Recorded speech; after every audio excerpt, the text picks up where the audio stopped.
Hi everyone, welcome to week 6. This week your first written assignment is due, the self-reflection paper. You'll also need to complete quiz 3. Both of these assignments are located under the Assignments/Tests tab in your Blackboard shell. This week we'll be reading about the human service professional in chapter 6. I always enjoy talking about what makes us such a special group of people. I hope that as you read Chapter 6, you might see some ideas that resonate with you. Maybe you see yourself in the motivations for a career in human services, or maybe you see yourself in the characteristics of the helper. Helping for me feels like a calling, like I am meant to be a helper. I wonder if any of you have similar feelings about your own identity. I've served in a number of different helping roles throughout my life. Early on, I can remember volunteering at the VA hospital in Nashville, Tennessee, where my mom worked. And then I remember volunteering for the United Way during college. I've been a school teacher, a music therapist, a crisis counselor, an activities director in a nursing home, and now a college professor. All of these are different helping roles. In each role, I have interacted with people who had a variety of needs and problems. Woodside and McClam described helpers as individuals who assist others. Each of us will have our own unique set of experiences that we bring to the world of work, and these can inform our vocational choices. For us, our motivations might include a desire to help others, a desire for self-exploration, a desire to exert control, or a desire to help others in ways similar to how we have been helped in the past. What's your motivation for a helping career?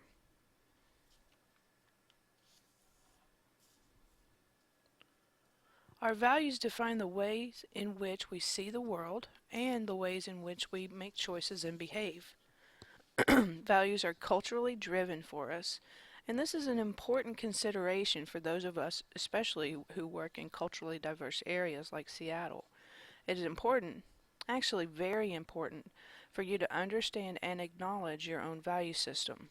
One lesson that I stress for my master's students is that imposing their own values onto a client is unethical and potentially harmful.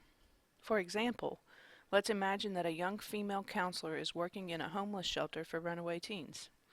This particular helping professional has a strong faith and a background in the Catholic Church. As she begins her new work at the teen shelter, she sees a number of young people who are addicted to drugs and alcohol, and she believes that this is sinful behavior. If she is aware of her own values and beliefs around drugs and alcohol, then she will be able to set aside her belief system and interact with her clients from a non-judgmental stance. However, if she is not aware of her own values and reacts to her clients based on her personal system of beliefs, then she might not be able to establish a therapeutic relationship with her client. Even worse, if she is unaware of her own value system, she might approach her clients from a place of judgment or condemnation. Woodside and McClam highlighted a number of values in the helping that individuals in the helping profession often hold, at least in our culture. These include acceptance, or the ability to maintain an attitude of goodwill towards clients, tolerance, the helper's ability to be patient and fair with clients, individuality, or the belief that each person is unique, self-determination, or the ability to decide for oneself the course of action for resolving a problem, and confidentiality, or the helper's assurance to clients that information the client shares will not be discussed with others. In my work as a licensed mental health counselor, confidentiality is not only a value, it is also a legally protected right for my clients. What about you? Do you hold these values? Or does your culture subscribe to a different set of values that you'll need to pay attention to as you begin this work? Hopefully, your self-reflection assignment is giving you some opportunity to reflect on ideas like this. Additionally, the short self-assessment on page 169 in your text offers some great prompts for you to start exploring your own value system.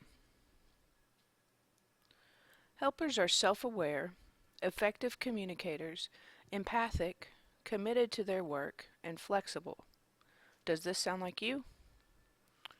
Over our lifespans, we internalize attitudes and behaviors as we interact with our environment. Researchers have discovered that the person of the helper, not just the activities or strategies that he or she might use in the helping process, is an important factor in determining the outcome of a helping relationship. Again, on page 169 in your text, you can read a short piece of the interview that I completed with Dr. Woodside regarding my own beliefs and values and how those impact the work that I do. We learned earlier in this chapter that helpers can belong to a number of different professional categories. Woodside and McClam categorized helpers along a continuum of preparation. First, volunteers have little formal training or education. These individuals participate in and or facilitate self-help groups, and they also might belong to a category of non-professional helpers. Next, human service workers are helpers who have completed a bachelor's degree in a human service field. These individuals often provide basic counseling for clients, but they also serve in other important roles. Human service professionals may also provide case coordination for clients or advocate for their needs in other ways. I consider this to be some of the most important work that we can do for our communities and our clients. Licensed professionals, such as licensed mental health counselors, licensed marriage and family therapists, psychologists, and psychiatrists, make up the third group. These individuals usually have an advanced degree. Sometimes they'll have more than one advanced degree. Do you think you might go on, pursue an advanced degree in a helping field? Human service professionals are often directly involved in providing service for clients. The type of service that you provide is often dependent upon where you work and what your particular responsibilities are. Here, Woodside and McClam list a number of typical roles in which you, as a human service professional, might provide direct service. Your exact responsibilities may change depending on where you work, who your clientele is, and what your defined job duties are. Sometimes human service workers may be more closely involved in administrative work rather than direct clinical work with clients. Again, your exact responsibilities may change depending on where you work, who your client is, and what your defined job duties are. Finally, human service workers might have responsibility at the level of community involvement. You can see here that working with the community will provide you with opportunities to directly influence and improve services for clients. In my last position as a clinical case manager working with hard-to-serve mentally ill adults, I spent much of my time working with the community to arrange for appropriate resources and support for my clients. I spent time consulting with adult family homeowners about mental illness. I worked actively to advocate for my clients. I went to see my clients instead of them coming to see me. In that role, I was a frontline helper. My job was to monitor the well-being of my clients and to engage with the community on behalf of my clients. I would guess that many of you will spend a good bit of time in roles as frontline helpers. Others of you may choose to follow a career path in which you will be involved in helping others through an administrative role. You may oversee programs, plan for services for larger groups of clients. Regardless of your particular role, working in this field can be quite rewarding. Did you find yourself anywhere in the discussion in this chapter? To summarize what we just read, I'd encourage you to pay attention to your own beliefs and how those impact the way you see the world. This will help you to suspend your own judgment and will allow you to approach your work with each individual client from a healthy starting place. In the next module, we will discuss the helping process and working within a system. Chapter 7 will be important for all of us, and I look forward to discussing the how of helping with you all next week.